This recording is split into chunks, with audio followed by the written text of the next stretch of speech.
Batman Beyond, a hero who DC for some reason really wants to get rid of on more than one occasion. But fan demands always ends up winning, and the character always comes back with his villains, allies, and lore. Now, Terry is the son of Bruce Wayne. Kinda.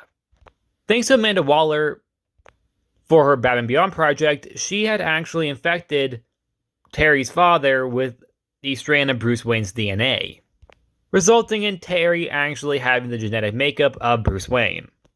Now, while I love the DCAU Batman Beyond show, in fact, it's my favorite DCAU show, I want to look over the canon Terry Batman in the comics, who, while is based on the DCAU version, there are some very obvious differences. For example, his parents weren't divorced in the comics, nor does Blight die, or stay dead. He technically died. Maybe. They keep retconning that. They've done it more than once. Actually, I'm pretty sure we're up to 4 times now. Batman Beyond comics take place mainly on Earth 12 of the DC Universe. I say mainly, not only, because there are some with that focus in the future of the main continuity of Earth Prime? Prime Earth? Earth 1? I'm not entirely sure anymore. They keep changing it. Now, Terry McGinnis isn't actually the only Batman in the Beyond era of Earth 12, but instead someone else took up the mantle at one point. As in Future Ends issue 46 from 2015, Terry would be supposedly killed.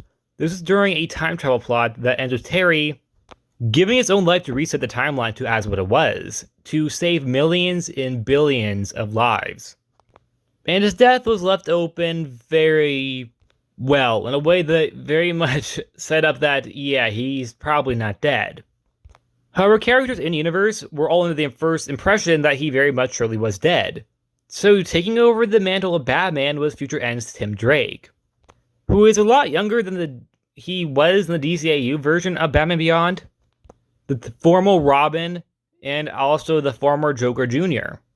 He left the life of being a hero after faking his death 5 years ago in a Paris incident, only to be inspired by the sacrifice of Terry, resulting in him deciding to take up the mantle of Batman himself, where he would deal with the fascist Brother Eye, as well as a minor Bizarro plot. Tim Drake as Batman Beyond stayed to be the status quo for longer than most fans expected, enough that DC Encyclopedia started to recognize him as the main Batman Beyond, and not Terry. Something that did not go well with a lot of Terry McGinnis fans, as to many people he is Batman Beyond, period. Another reason as to why is Terry and old Tim are very, very different in personality. Tim is far more brutal, and more like Bruce Wayne as an old man. Grumpy, gritty, etc. Well, Terry was fun, bringing a fresh perspective to the Batman lore, something that was the polar opposite of Bruce Wayne. And while Tim as Robin usually brings that as well, this is post-Joker Jr. Tim, so he's very messed up and has a lot of demons. A storyline that could work, and very much can, however, as Batman and as the main focus, feels very much just like the everyday Batman story, with a dark and grumpy Batman. It's something that made Terry unique, that he was just so out there with his personality. It wasn't a carbon copy of Bruce's. In fact, they had similarities, but they were very different in many ways, which is a big reason as to why I love Terry so much. He isn't a clone of Batman. Okay, technically is, but he's not a carbon copy of him. He's not just Bruce, but younger. But instead, he's very much his own character. He has his own personality traits and his own weaknesses. Well, Tim definitely has those as well. This version of Tim, however, was being presented in a way that was far more similar to that of Bruce Wayne. Something that a lot of fans did notice, as they weren't exactly hiding it.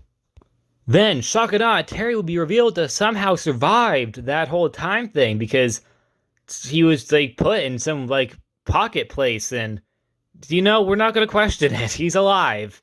And he would retake the mantle of Batman quite instantly. And he still very much is in Batman Beyond form, as of today. And definitely seems to be giving his good old quirky personality. That isn't just, I'm grumpy.